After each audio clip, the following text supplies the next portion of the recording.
Limestone, second limestone. Okay, अभी limestone के बारे में इसका जो फॉर्मूला है, इसको कैल्शियम कार्बोनेट बोला जाता है।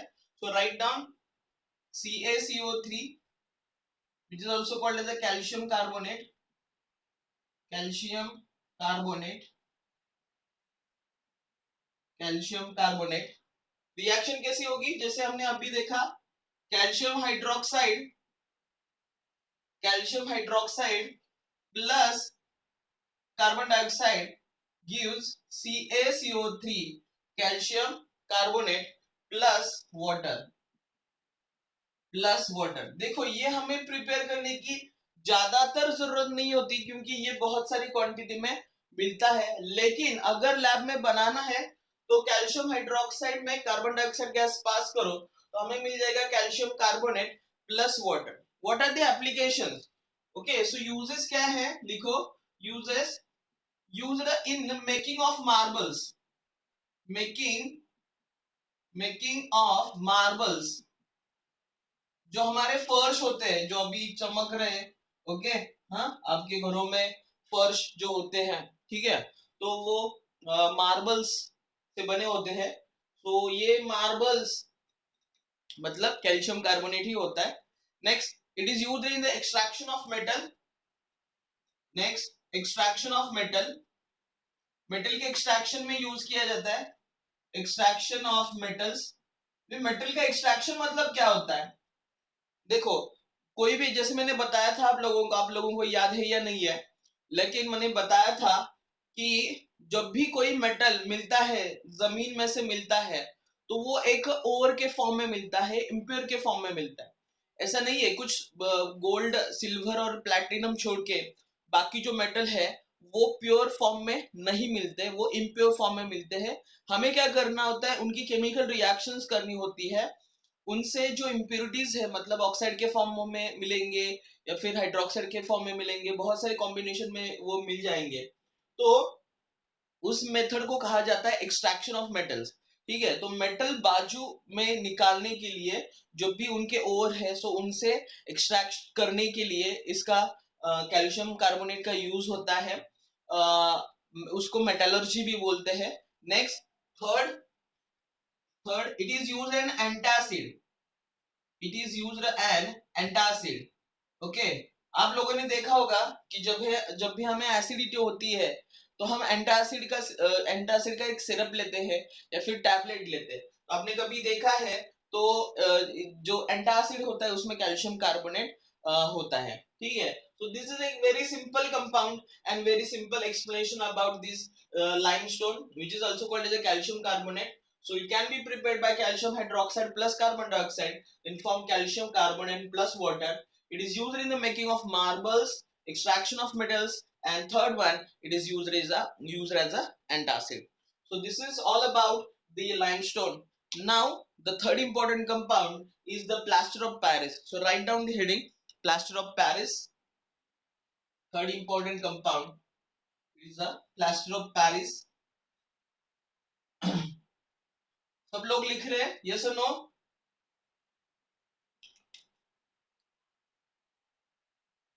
आवाज दो मुझे। बोर्ड ब्लर दिख रहा है।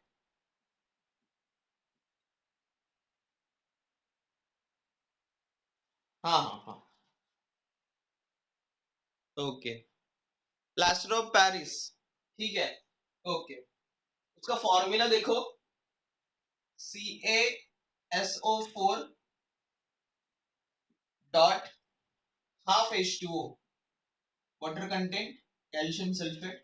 Okay, this is the formula. The question will be asked in the examination. What is the formula of plaster of Paris? Okay, बहुत ही सिंपल है। It is obtained by heating. It is obtained by heating the gypsum at 120 degree. It is obtained by it is obtained by heating the gypsum at 120 degree 120 degree Celsius पे अगर gypsum को heat कर दे तो हमें मिल जाता है plaster of Paris. Okay, which is hard when it's set. Okay, forms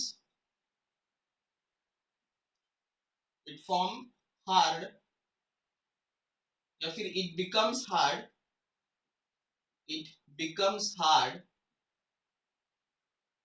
when it is set. मतलब हम उसको सेट कर दे बहुत देर तक, मतलब जो भी शेप देना है. जैसे कि आप लोगों को पता है कि बहुत सारे स्टैचूज बनाने के लिए प्लास्टर ऑफ पेरिस का यूज होता है, इंटीरियर डेकोरेशन के लिए यूज होता है. तो हीट करने के बाद वो थोड़ा लिक्विफाई फॉर्म में होता है. Okay, semi solid paste like. Okay, लेकिन आप उसको अगर सेट कर दे तो वो सख्त हो जाता है, सेट हो जाता है. ठीक है. Next, it expands while setting. it expands it expands slightly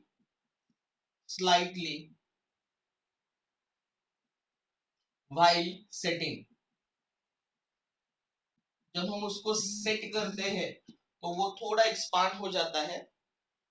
okay, इसकी यूजेस हैं, अब भी मैंने यूज बताया. It is used in the making of statues. Okay, number one, making of statues, making of. Yes, yes, very good. Doctors भी use करते हैं when our bones are fractured. Okay, so for the plaster of bones, very good, for the plaster of bones.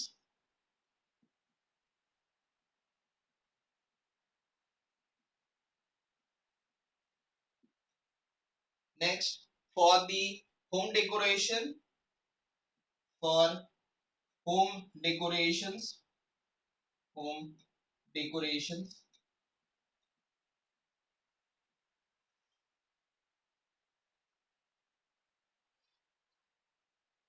These are some applications of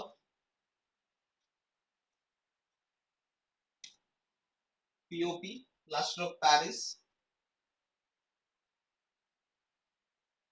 okay, हो गया. फिर से एक बार explain कर देता हूँ, ज्यादा ज्यादा कुछ डिफिकल्ट नहीं है. इसका फॉर्मूला है CaSO4.12H2O.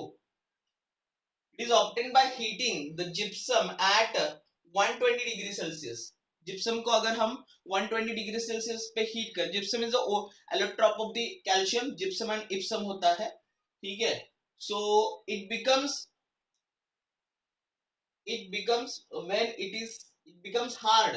यहाँ पे हार्ड वर्ड रह गया है. So it becomes hard when it is set. It expands slightly while setting. जब उसको सेट किया जाता है ना तो थोड़ा एक्सपांड होता है.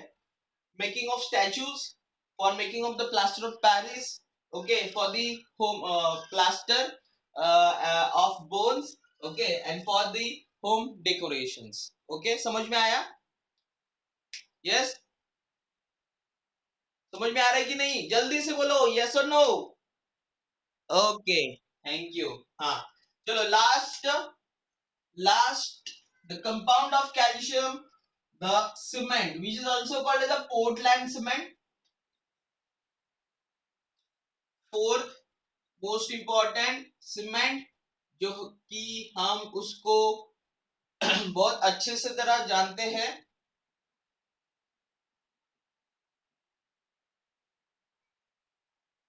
इसको पोर्टलैंड सीमेंट भी बोला जाता है.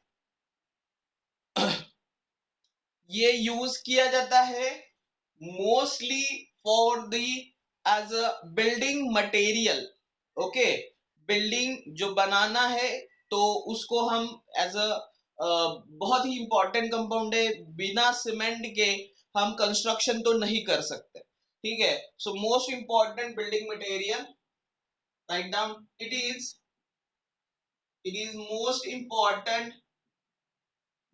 important building material building material.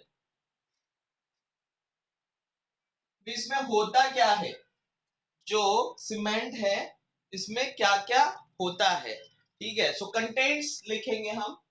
Contents, बहुत सारे कंटेंट्स होते हैं, जैसे कि फर्स्ट है calcium oxide, CaO, calcium oxide,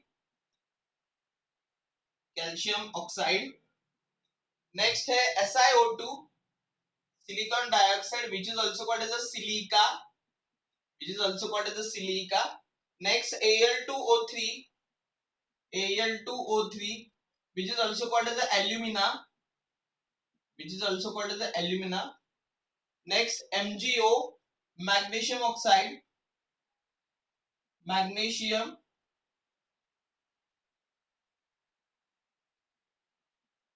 magnesium oxide, magnesium oxide. Next Fe2O3, ferric oxide, Fe2O3, ferric oxide. These are the main contents of the cement. देखो क्या क्या होता है हमारे सीमेंट में। सबसे ज्यादा क्वांटिटी में यही होता है कैल्शियम ऑक्साइड, उसके बाद silica, alumina, magnesium oxide and ferric oxide. Okay, so हमने अभी डिस्कस किया the important compounds of calcium, important compounds of calcium. हो गया लिख के सब लोगों का? यस, यस और नो हो गया कि नहीं? ओके, ठीक है। हम ज्यादा इंपॉर्टेंट चीजें जो होती है कॉम्पिटिटिव के लिए इसके ऊपर फोकस करेंगे, लाइक एमसीक्यूज हम अभी सॉल्व करेंगे। लास्ट पॉइंट है दिस टॉपिक का, अल्कली एलिमेंट जो हमारा एस ब्लॉक एलिमेंट्स है, इस टॉपिक का लास्ट पॉइंट है biological importance of the sodium and potassium and calcium and magnesium, इनके बायोलॉजिकल इंपॉर्टेंस हम देखेंगे। तो write down the next point which is last point of this topic, biological importance of sodium and potassium। जल्दी से heading दो, biological importance of, biological importance of, importance of sodium Na and potassium K। Okay, so in nearly 70 kg man requires 90 gram of sodium। Yes, okay, sorry, just 1 minute।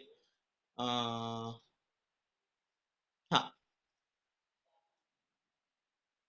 so write down एक 70 KG man जो है, मतलब एक पूरा mature, पूरा 70 KG का जो man है, उसको जो डेली रिक्वायरमेंट होती है सोडियम की वो होती है 90 ग्राम, और जो पोटेशियम की रिक्वायरमेंट होती है वो 170 ग्राम रिक्वायरमेंट होती है। So write down A 70 KG man requires, 70 KG man requires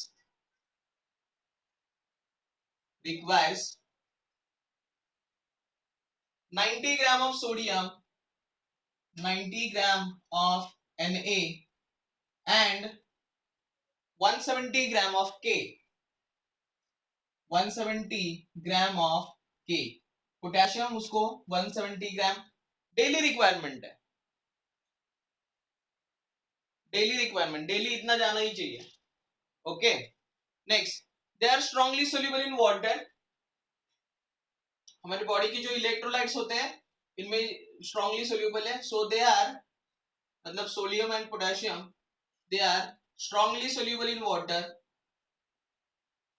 strongly soluble in water, in water। Next sodium ion, देखो मेन यूज क्या है। So sodium ion is a main cation for extra cellular fluid. Okay, मैं बताता हूं आप लोगों को, पहले लिख लेते हैं हम।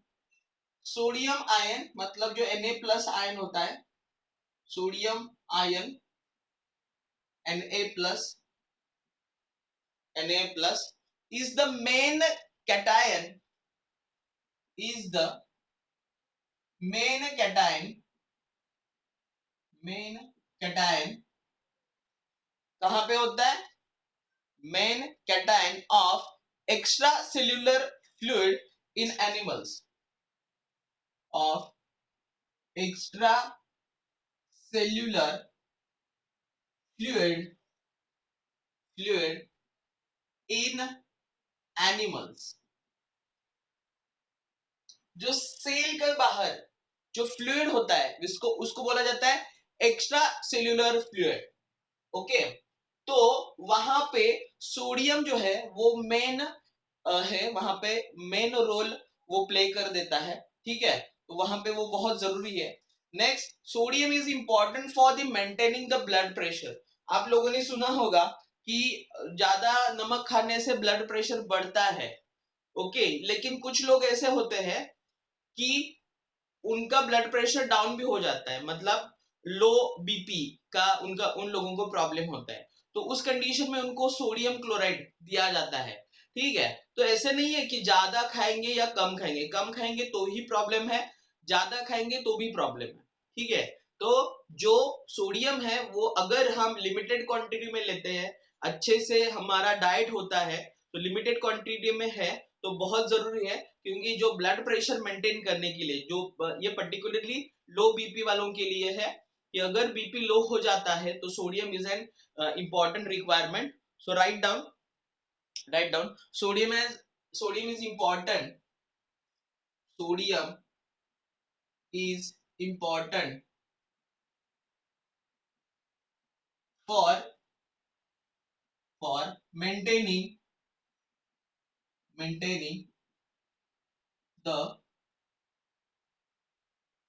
maintaining the blood pressure, the blood pressure and normal fluids जो हमारे बॉडी में होते हैं, एंड नॉर्मल फ्लूइड्स, इलेक्ट्रोलाइट्स हमारे बॉडी में होते हैं।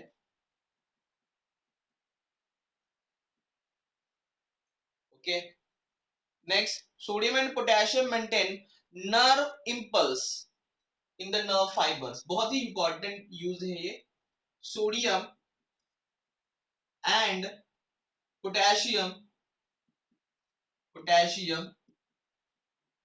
sodium and potassium maintain the nerve impulse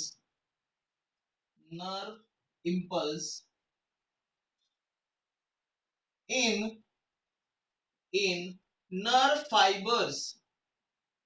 nerve fibers बहुत ही इंपॉर्टेंट यूज है ये। ओके, जो देखो हमारे ब्रेन तक सिग्नल जाता है, कहां से? देखो, जो हमारे बॉडी में सपोज मुझे कुछ तो दर्द हो रहा है या फिर कुछ तो पेन हो रहा है, तो जो है जो सब हमारा सेंट्रल नर्वस सिस्टम काम करता है। ओके, तो जो नर्व इंपल्स है वो सिग्नल भेजते हैं ब्रेन की तरफ, और वहां पे जो सोडियम और पोटेशियम है वो बहुत ही इंपॉर्टेंट रोल प्ले करता है। वो अगर वो पोटेशियम या फिर सोडियम हमारे बॉडी में बहुत लिमिटेड, मतलब जो मेंटेन क्वांटिटी में है, लिमिटेड क्वांटिटी में है, बहुत ज्यादा नहीं है बहुत कम भी नहीं है, तो ऐसे केस में वो बहुत अच्छे से काम करते हैं। लेकिन अगर ये कम पड़ जाए तो जो नर्व इंपल्सेस है, मतलब जो सिग्नल है या फिर जो सेंसेशन आप लोग बोलते हो कि देखो हम लोग जो भी कुछ करते हैं तो हमें सेंस मिलता है। ठीक है, बिकॉज ये कैसे सेंस मिलता है? बिकॉज ये सारे सिग्नल अभी हमारे हाथ को लग गया या फिर चींटी ने काट लिया या फिर मच्छर ने काट लिया, ये सारे सिग्नल्स हमारे ब्रेन तक जाते हैं। ठीक है, ये पहुंचाने का काम कौन करते हैं? सोडियम एंड पोटेशियम, जो कि नर्व में प्रेजेंट है।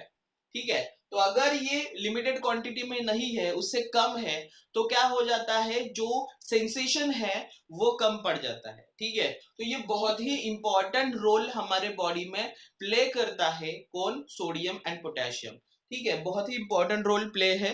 ओके, नेक्स्ट है sodium and potassium maintain the osmotic pressure of the sodium and potassium maintains osmotic pressure osmotic pressure osmotic pressure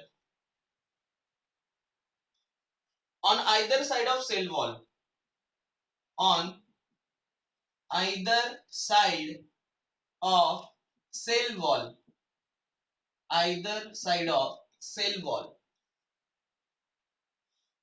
okay, sodium and potassium क्या करते हैं, ऑस्मोटिक प्रेशर मेंटेन कर देते हैं।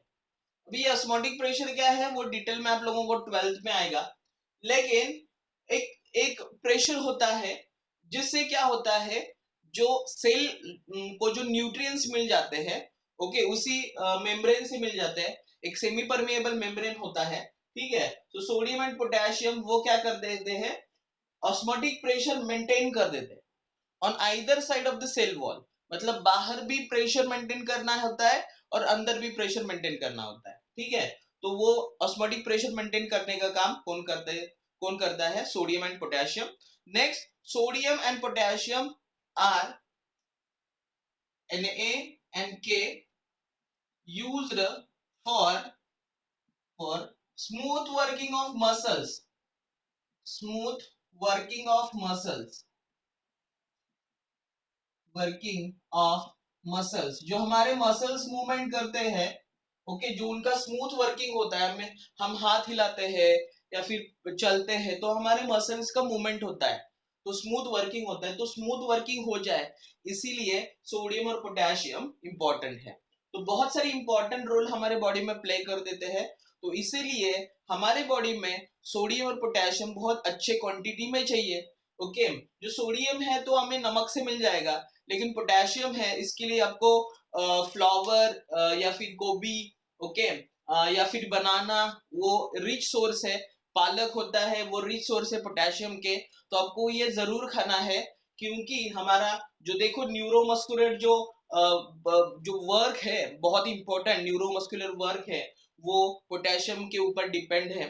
ऐसे मैंने बहुत सारे पेशेंट्स देखे हैं कि जो पैरालिसिस होता है, आप लोगों ने सुना होगा, उनके बॉडी में जो सोडियम और पोटेशियम, मेनली जो पोटेशियम होता है, वो कम होने की वजह से नर्व इम्पल्सेस में प्रॉब्लम आ जाती है, सिग्नल भेजने में प्रॉब्लम आ जाती है, और इसकी वजह से होता है। तो हमारे जो हमारा डाइट है वो वेल मेंटेन्ड हो जाए, ओके, मतलब आप वही सब चीजें इक्वली खा रहे हो, हाँ, मतलब सिर्फ नॉन वेज खाना भी इंपॉर्टेंट नहीं है, सिर्फ वेज खाना, सब चीजें आपका जो बैलेंस्ड डाइट बोलते हैं वो डाइट आपका अच्छा हो, ठीक है, तो आपको कोई भी बीमारी नहीं हो सकती, ठीक है।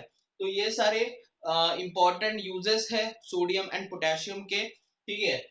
इसके ऊपर हम क्वेश्चन पूछेंगे एमसीक्यूज में, ठीक है। ओके, नेक्स्ट है जो हमारा ग्रुप 2 वाला है, उसमें दो इंपॉर्टेंट है, कैल्शियम एंड मैग्नीशियम, वो हम देखेंगे। सो अभी यहाँ पे लिख लिया आप सब लोगों ने, यस, हाँ लिखो।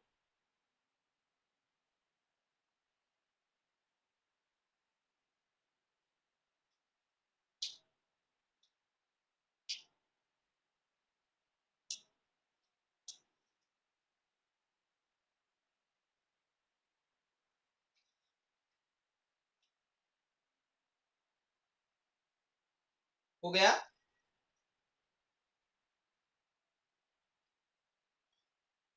मानस, मानस, कितना टाइम बचा है,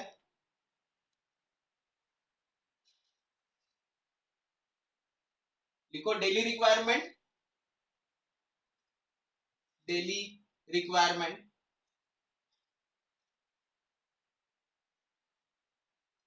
जो कैल्शियम मैग्नीशियम चाहिए वो 20 ग्राम चाहिए, 20 ग्राम मैग्नीशियम, और 1200 ग्राम कैल्शियम।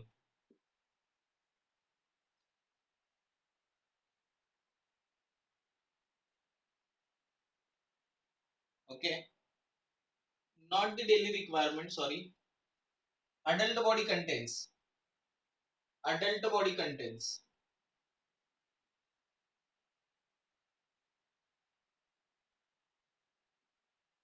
जो पूरी मैच्योर बॉडी है उसमें 20 ग्राम मैग्नीशियम होता है, 1200 ग्राम कैल्शियम होता है।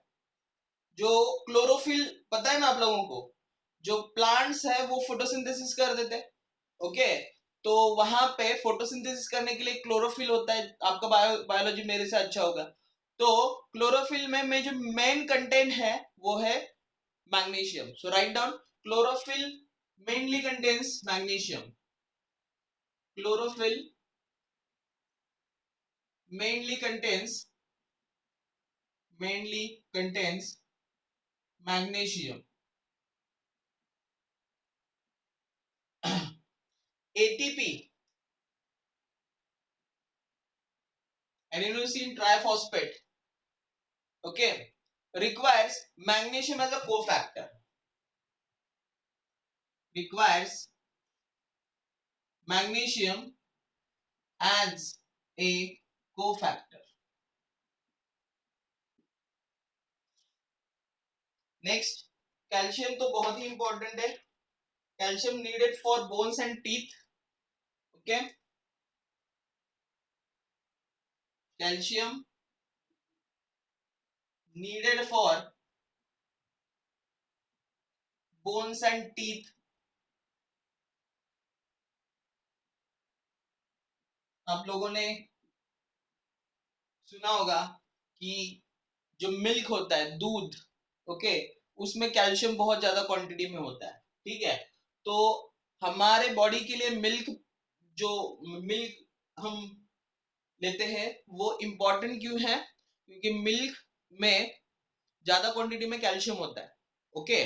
सो आप लोग देख रहे हो कि देखते हो कि छोटे बच्चों के लिए दूध बहुत ही इंपॉर्टेंट होता है, क्योंकि दूध में कैल्शियम होता है और उनके जो बोन्स है वो अभी बन रहे होते हैं उनके शरीर में, ठीक है। तो जो बोन्स है, वो जो टीथ्स है, वो बनने के लिए कैल्शियम की रिक्वायरमेंट होती है। हमारा बोन इतना हार्ड क्यों है, इतना हार्ड क्यों है? तो वो जो डेंसिटी है वो बोन्स की अच्छी हो जाए, तो इसके लिए कैल्शियम लेना बहुत ही जरूरी है। और कैल्शियम का मेजर सोर्स है मिल्क, ओके। और उसके साथ बहुत सारे जो हम खाना खाते हैं, मतलब जो सीड्स होते हैं, ओके, उनमें भी कैल्शियम बहुत ज्यादा, मतलब फॉर एग्जांपल हम भिंडी लेते हैं या फिर वेजिटेबल्स लेते हैं, उनमें कैल्शियम बहुत अच्छी क्वांटिटी में होता है, ठीक है। ड्राई फ्रूट्स होते हैं, फ्रूट्स होते हैं, उसमें भी कैल्शियम बहुत अच्छी क्वांटिटी में होता है, ठीक है। तो इसीलिए ये क्यों इंपॉर्टेंट है? क्योंकि हमारे बोन्स है, जो टीथ है, उनमें अच्छी स्ट्रेंथ आ जाए, ठीक है। तो इसीलिए जो कैल्शियम है बहुत इंपॉर्टेंट है। मेन यूज तो यही है। उसके साथ कैल्शियम हमारे बॉडी में क्या क्या वर्क करता है? न्यूरोमस्कुलर फंक्शन प्ले करता है। It plays important role in, it plays important role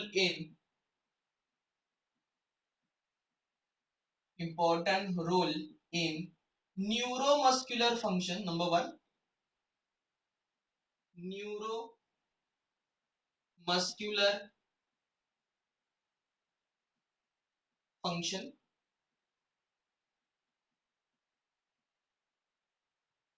इसके नाम से ही समझ में आया होगा आप लोगों को, न्यूरॉन्स और मसल्स का जो फंक्शन होता है, मतलब न्यूरॉन्स जो भी सिग्नल भेजते हैं, हमारे मसल मूवमेंट करते हैं, तो उसको न्यूरोमस्कुलर फंक्शन बोलते हैं। उसमें कैल्शियम बहुत ही इंपॉर्टेंट है।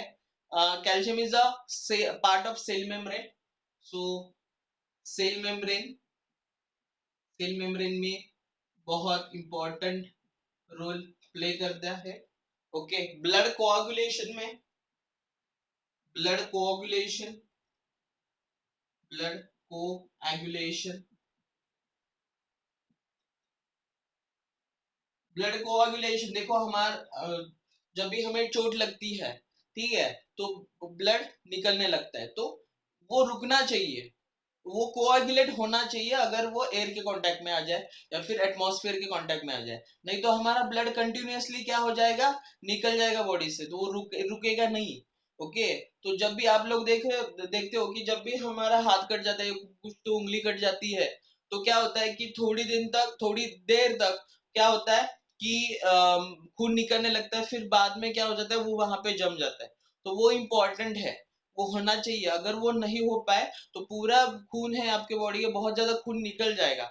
ओके, तो वैसा नहीं होना चाहिए, उसके लिए ब्लड कोआगुलेशन होना चाहिए, उसके लिए कैल्शियम इंपॉर्टेंट रोल प्ले करता है। It is used in the muscle contraction also, muscle contraction relaxation. कितना टाइम बचा है? ओके,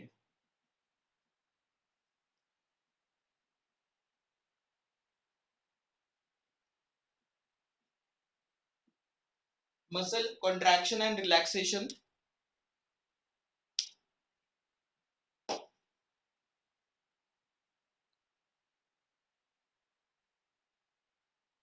तो यहाँ पे हमारे बायोलॉजिकल इंपॉर्टेंस है, सोडियम पोटेशियम कैल्शियम मैग्नीशियम के खत्म हो जाते हैं। ठीक है, देखो, this adult body contains 1200 gram of calcium, 20 gram of magnesium, chlorophyll mainly contains magnesium, ATP में मैग्नीशियम होता है। ओके, बोन्स और टीथ में जो होता है कैल्शियम, और ये सारे फंक्शन है जो कि मेन और इंपॉर्टेंट फंक्शन है हमारी बॉडी में प्ले करने के लिए। ओके,